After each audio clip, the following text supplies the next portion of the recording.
it's like an imaginative sale that like stays interesting over time. I always say that's the reason I stayed at Slack for so long, was because I had to be imaginative in every deal. But it's also like it's non-predictable and there's not, the playbook with a capital P for being successful and getting your deals done. Probably something interesting there actually about like horizontal products being an easier environment to fail in, right? Because like interesting, you fail in front of one team, no biggie. It's not that company can't become a customer. It's that you need to find a different part of the organization to try with.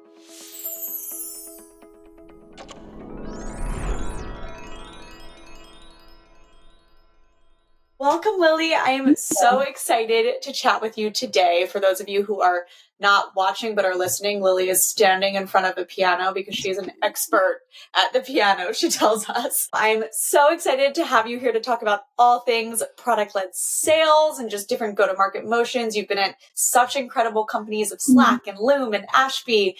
So before we dive in, can you give a little background on yourself? Yeah, of course. You sort of halfway did it. I will keep this brief, but did a bunch of things after I graduated college, all within the sales sphere, but none of them software. And Slack was really the place that I cut my teeth in SaaS selling and was very lucky to join when I did. I think if I'd applied probably a year later, I would have never gotten a first interview, but joined Slack in 2015. Grew up as a seller as Slack grew up as a company. So was there as a enterprise and then large enterprise seller through 2020. From there, went to Google for about a year and a half, looking after their collaboration business in the West region of the US. Took some time off, lived in a van with my husband, which was really amazing. Came back, was taking care of Loom's enterprise team for about a year. And now I lead the North American team at Ashby, which is talent acquisition software for those maybe less familiar with Ashby. Incredible. So you've been at 3 awesome companies. And from the surface, they seem pretty similar. They're fast growing SaaS businesses, super easy to use, end users as well as decision makers. Like on the surface, it seems like they're kind of similar playbooks or sales motions. I'd be curious, can you talk to me about maybe some of the differences between selling at Slack, Loom, and Ashby? Yeah, maybe I can start with like selling Ashby versus the other two, because I think it's probably the most different. So to tackle that inversely, Slack and Loom, both product-led growth companies, right? And so as a seller, you have sort of infinite leads for a product because people from businesses are signing up for your product all the time. You have insight into that and can reach out to them and say, hey, how's it going? Can I help you get started? What was your intent for signing up for this product? And so maybe infinite lead funnel is overstating it, but a rich and replenishing lead funnel, all with end users. And so the conversations sort of start at the ground floor. With a product like Ashby that is designed for a specific function, it's more of a top-down traditional sales motion, right? So what my team doesn't do at Ashby is reach out to individual recruiters who have signed up for a self-serve Ashby product that doesn't exist and say, hey, how do you like it? We reach out instead to heads of talent, want to check in on their talent acquisition strategy, how their technology stack is supporting that. And there's a much more predictable motion to that sale than there is to the product-led growth sale. The thing that's, I think, quite different about selling a horizontal product like a Slack or a Loom, which by horizontal, I mean a product that can be useful to anyone inside of a company, is that you need to have kind of like infinite imagination and infinite flexibility, right? There is like any number of paths, especially into large companies, and any number of users and functions for whom your product can be useful. And that is like both really fun and can be really challenging as a seller because there's not a well-worn path to like, this is how I sell this product. It's great context. And we've actually interviewed several people who started their career in Slack. And it's funny because when I used to think about Slack, and I use Slack every day, I think about it as like, it's such an obvious product. It goes viral. This must be so easy to sell. Yeah. And then when you talk to the early people on the Slack team, because it was so horizontal, it was so much harder because you have to like figure out who is who and build the different business cases. So can you go into maybe a little more detail on why it's harder to sell a horizontal product sometimes, and maybe there are other reasons that it's easier? Yeah, I think it's to start with because the personas are effectively infinite. Like Slack can be useful to any department inside of a company, but it's not you don't just need to nail one use case and you're good. You need to know why Slack could be useful to engineers, why it could be useful to sellers, why it could be useful to like in-house legal teams or FP&A teams. And, the list goes on, the bigger companies get. And so that means you need to know enough to like be credible with those buyers, which can be really challenging. Like if you're a seller, maybe you don't know that much about how a commercial legal team is structured and the way that they communicate and the way that Slack might be useful. So it's a lot of kind of like learning as you go, but I think that's the first piece. The second piece is that there's not like, and I mentioned this earlier, but there's not an obvious path to selling a horizontal product. Like maybe you get started with a really passionate group of engineers. And perhaps from there, you can find a passionate group of designers or a passionate group of product folks.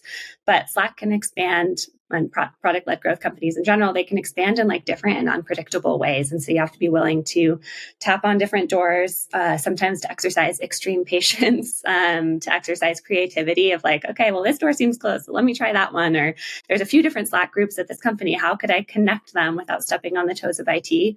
And that's really fun. It's like an imaginative sale that like stays interesting over time. I always say that's the reason I stayed at Slack for so long, was because I had to be imaginative in every deal. But it's also like it's non-predictable, and there's not, the playbook with a capital P for being successful in getting your deals done. It's very interesting call outs. I love the word imaginative.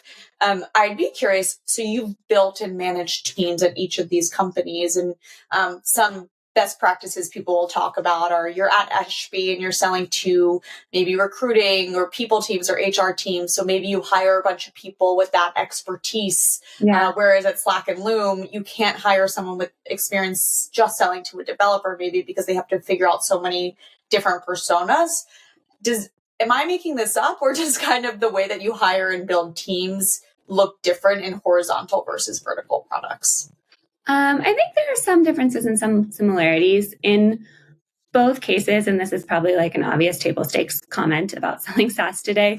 I want sellers with a ton of product acumen. Like what I don't want is the folks, regardless of horizontal or vertical products, that do a discovery call and then sort of like hand it off to their SE. I want people who from day one are getting their hands in the product, whether as a user or a demoer of that product, they're finding the edges, they're finding bugs. Like those are all really good signals to me. I think with vertical products, you need a little bit more of the kind of like traditional sales rigor and discipline of like, I will run a process. Here's what that blueprint looks like. And start to finish, I'm taking customers through this process that I know works for them to evaluate the software. And at the end of which they'll be able to make a deal or a decision rather about whether we are right for them. With horizontal products, it's a little bit more curiosity and like willingness to try things. And it's not that you don't need discipline or rigor in that job. It's just that the next step isn't always predictable. You have to be willing to try different next steps. So what type of reps thrive in each type of environment? It's a good question. I don't think there's a line in the sand. Like, I think I'm going to say some traits for each. But what I don't think is that the traits I'm about to say don't work for the other profile. So for horizontal products, I'm looking for a lot of empathy, meaning that they are interested in how people use the product in their company. They're interested about their roles, what their lives are like, how they get their work done. I'm looking for a lot of sort of curiosity, the creativity, imaginative thing that we talked about. And then for vertical sellers, I'm looking more for like really specific and deep expertise, even if they don't have it. And like they don't need to, at Ashby, they don't need to know recruiting before they join Ashby. But I am looking for them to get really, really deep in recruiting really quickly. Whereas at Slack, for example, maybe it is good enough to have like 50% depth across a lot of functions. At Ashby, I need 110% depth in this one function. So there's the depth. And then for our vertical sellers, also the rigor thing that we talked about just around running a process. It's awesome. I really like how you kind of differentiate the two, because again, like on the surface, I think a lot of people would just say high growth SaaS businesses must be exactly the same, but there are, of course, differences when you really get into the weeds there. Yeah. It's like so wonderful about horizontal deals is that there are so many paths in. So like you try one thing, it doesn't work, and it doesn't mean the account is shut out to you. What's wonderful about vertical is that there is an obvious path in. And so you try it, but if that door's closed, like it's probably closed for a while. If they just renewed with a competitive technology, you are likely not going to displace that 1 month after they renewed, for example. So, benefit, pros and cons to that is a very interesting way to frame it. And so if you're at a horizontal company and you get shut down by the engineering department, but you want to go into design, for example, and try it out there, like, do you ever get shut down by design as well? Because their engineering is kind of just like, you already talked to our team. Like, why don't you start somewhere else or talk to us later? I mean, I think, does it happen? Maybe. In general, I tell my sellers, like, if you're not getting slapped on the wrist once in a while, we're probably not knocking on enough doors. I think it is relatively rare that, like, to use the Slack engineering example, an engineering team would have a strong perspective on what collaboration tools they'd want designers using or not using.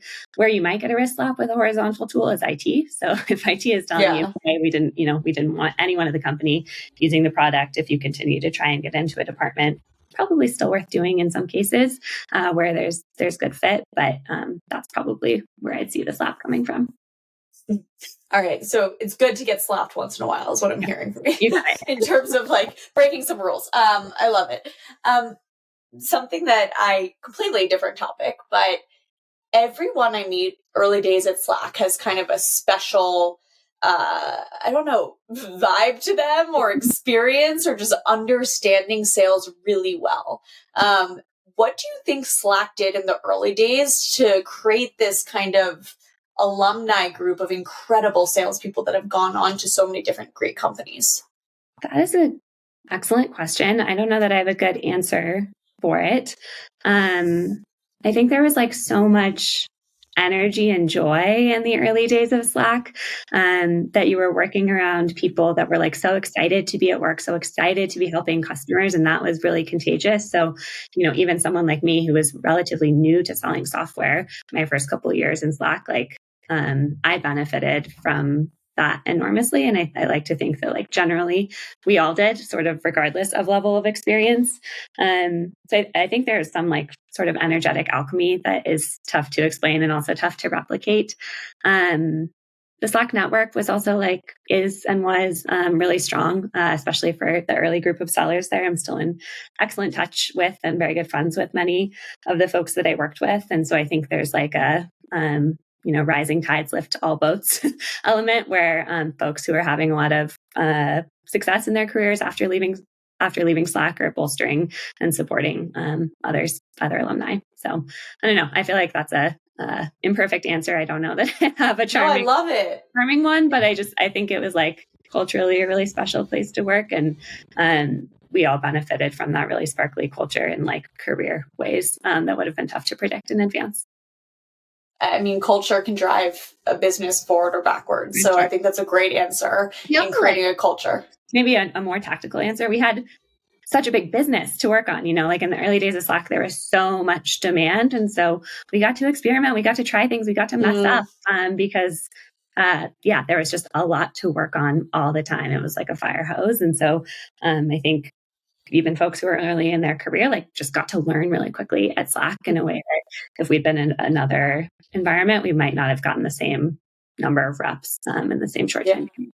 Just more at bats and the ability to fail. And I think those are two great points of just having a culture that creates excitement around the product and excitement to work as a team, as well as a culture that enables you to fail because you had so many opportunities to experiment and try new things. Yeah, there's probably something interesting there actually about like horizontal products being an easier environment to fail in, right? Because interesting. You fail in front of one team, no biggie. It's not that company can't become a customer.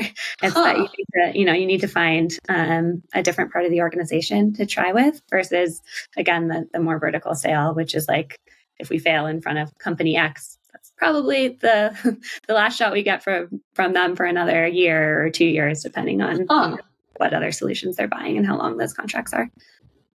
That's a great point. So if I were an AE, though, at a vertical company or a vertical product, and I'm earlier in my career, how do I experiment and fail without being that dramatic as we just talked about? Yeah, that's a great question. I think in like a manager supported way. So I tell my reps all the time, there is like no shortage, not shortage, that's the wrong word. There's no substitute, rather, for getting in front of customers and messing up, especially when you're new somewhere, right? That's like the way that you learn. A customer asks a question, you don't know the answer, and you're like, oh, that's a thing I need to know going forward. And so I'm very keen on like learning in front of customers. I just think that in an environment where you have a single at bat with a company or fewer at bats than you might horizontally, you just need more early support, right? So like it's bringing your manager on calls, it's bringing peers on calls, it's talking about things in advance. If you want to try something funky, cool, but like, probably talk about it with a manager in advance rather than just seeing how it flies. So it's still okay to fail when you have a vertical product, just having more support. I think that like it probably is wise in a vertical scenario to totally rely on expertise more internally. Totally. Yeah. I mean, it's also the difference of the level of the persona you're talking to. So if you're doing a top-down sale, you likely have someone much more senior on the other side of the call rather than when you're going PLG and you can just reach out to an IC engineer. That's clearly a lower stake conversation than the CTO. Totally. I do think I encourage my reps all the time, though. I'm like, we don't need to be pretending to be experts before we are. It is perfectly okay whether you're talking to a head of talent or a recruiting manager on their team to say like, hey, I'm reasonably new to this. You've been doing this a long time. I'm going to share something and you tell me if it resonates. And like, if I'm getting it wrong, I'd love your feedback on that. And I find that customers they respond so well to that kind of framing rather than someone sort of wearing a pretend expert hat and trying to convince them that, they too have been in recruiting for a decade. Authenticity can go a very long way. Sure. Of just kind of being, people would rather you say, let me get back to you on that one rather than trying to make something up. Golden rule. We do not guess when we're answering customers. If we're not sure, totally fine to let them know that and get back to them. It's great learning. Going a little off topic, different topic. So we talked about horizontal versus vertical. Something I'd love to pick your brain on is what's the difference between selling a single player product versus a multiplayer product? Yeah. Slack was like the best and most magical example of a multiplayer product. What I mean when I use that word, which I don't know that it's industry standard, is that the product gets incrementally better for every person that you're working with that's on it. And we saw that all the time in early Slack, that like 2 or 3 people spin up a Slack instance, it's probably going to die unless they start inviting other people that they work with to it. Because for every person that you have to switch back to email or switch back to GChat or whatever you might be using, Slack becomes incrementally less useful. But where you can start adding people, there's kind of a snowball rolling downhill effect of like, we all need to be here together for it to be useful to us. And I think that's why Slack was so lucky to have so much virality with free teams in early days. The flip side, a single player product is one that is really excellent for anyone, but that they don't necessarily need people that they're working with to be on. I wouldn't call Loom a single player product. Like teams definitely benefit from collaborating together in Loom, but there's a little bit more of a single player element, right? Like I can send you a Loom and you don't need to be a Loom user to watch that. You don't need to be signed up for your own account. You don't need to be in my workspace. And so there's a certain virality to Loom of like, videos moving around companies, video communicating and messaging becoming more popular.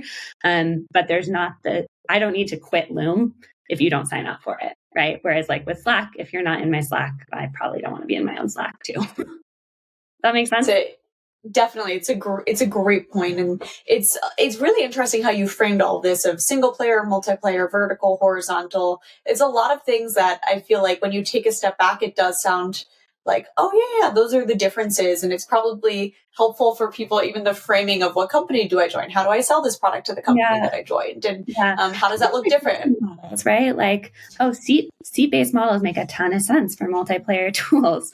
Maybe they make sense for single player, but probably like the go-to-market motion has to look a little bit differently. The way you price needs to look a little bit different. So there's lots of implications for those different kinds of segmentation. I'm sure we can do a full other 30-minute podcast on just pricing and what that looks like. But this was incredible, Lilly. I loved all of these insights. We covered a lot in a very short amount of period, and I really appreciate your time. This was so much fun. My pleasure. Thank you so much for having me. This was a delight, and I'd be happy to do it anytime. Thank you, Lily.